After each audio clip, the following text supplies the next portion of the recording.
Their logo is on the center patch of their jackets. The Hells Angels have that death's head that is a made-up character. The Outlaws have Charlie, who is crossed pistons and a skull. It's made-up cartoon figures. The Warlocks have Harpy, who's got a and it's half a man, half a guy. They don't know what it is. The pagan center patch is Zutar. It's a fire god sitting on the sun with flames around it. Zutar, he kicked the out of all the other gods. He runs hell. He's the man, Zutar. He squatted down real low like that to make all the other gods think he was a little guy. And he jumped up with that big fire stick, which is kind of like an axe handle, bashed all their brains in, and now he rules hell. The Norse myth of Zutar also inspired the gang's favorite weapon, the axe handle. Axe handle was definitely the weapon of choice. Sledgehammer handle works good too. The only thing they don't do is shoot bullets. Pagans are willing to bash heads with no provocation. But the quickest way to earn a beating is by showing contempt for pagan colors. Your colors are the most important thing on the planet to you. No matter what, they have to be protected.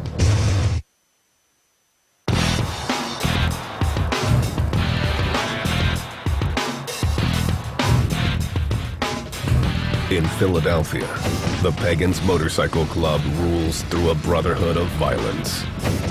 Living pagan and dying pagan. Frank had been the biggest in the world and started a fight over nothing. But it don't matter. You stick with your brothers no matter what. You know, that's how it is.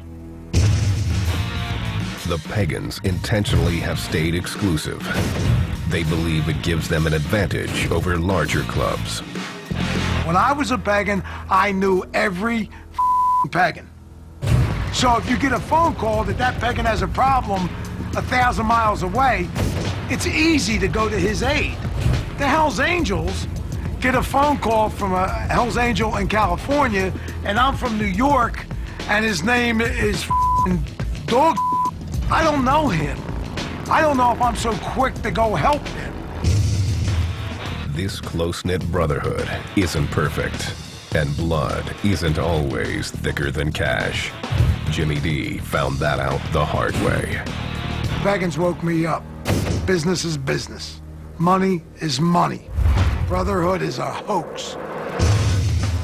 In 1982, Jimmy was in prison after shooting a mobster in front of the cops when he was told 3 pagans were conspiring with the mob to kill him and take over his drug business. For $10,000, those 3 guys sold me out and gave the mob the green light to kill me with no repercussions.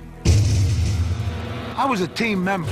I was the most pagan in the world. It was all that mattered to me.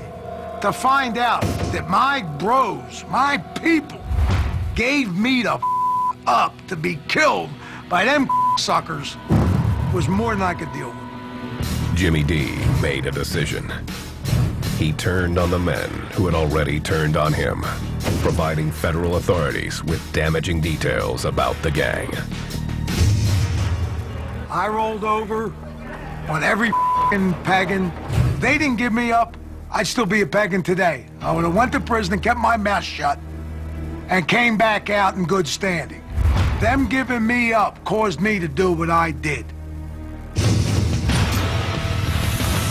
The feds used Jimmy D's information to begin building powerful cases against the Pagans.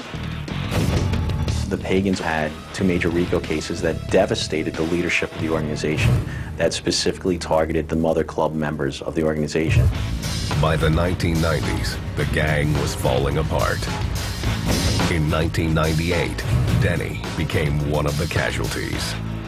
All of a sudden one day at 6 o'clock in the morning, you got about 100 feds and ATF guys banging on your door with all putting laser sights on your face. No one's going for the leg shot. Everyone wants that head shot. So kind of throws a turd in the punch bowl.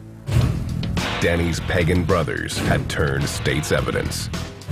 He was sentenced to more than 10 years in prison for conspiracy. You know, he's supposed to be all these big badass brothers and all this.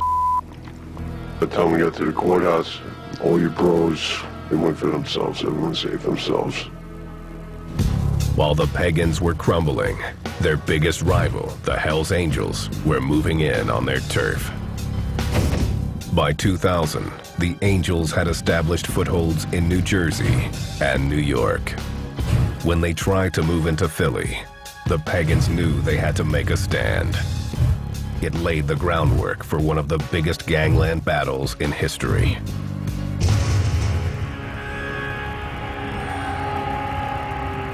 In 2002, Philadelphia.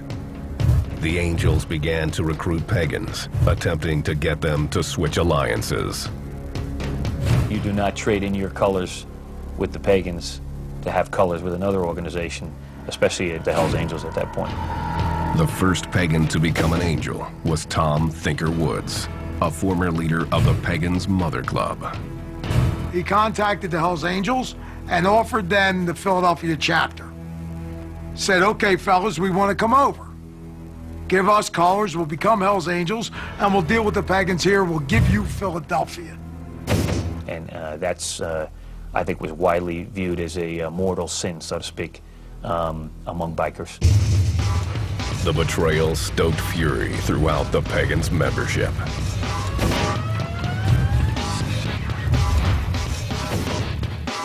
In February 2002, the Hells Angels sponsored the Hellraisers Ball on Long Island. The Pagans believed that the traders from Philly would be there. The decision was made to teach them and the Angels a lesson. There's this call for Pagans from various places, including about 3 dozen from Philadelphia, to go up at that Hellraisers Ball and basically take them on.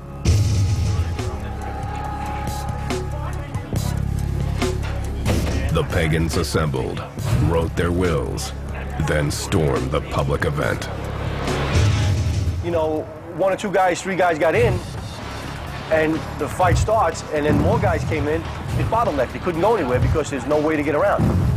The revolving door at the entrance was the Pagans' downfall.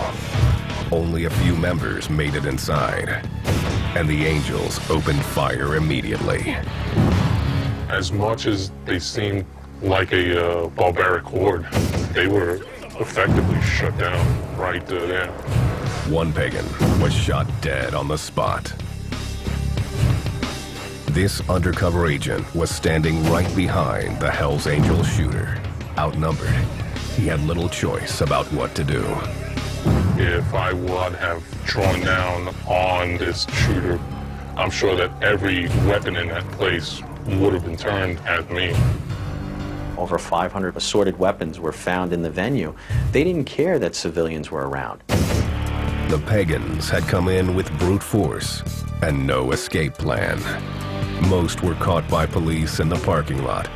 Some escaped, but were caught on nearby streets wearing their colors. In total, 73 Pagans were arrested. 2 Hells Angels, including the shooter, Raymond Dwyer, were also taken into custody. Dwyer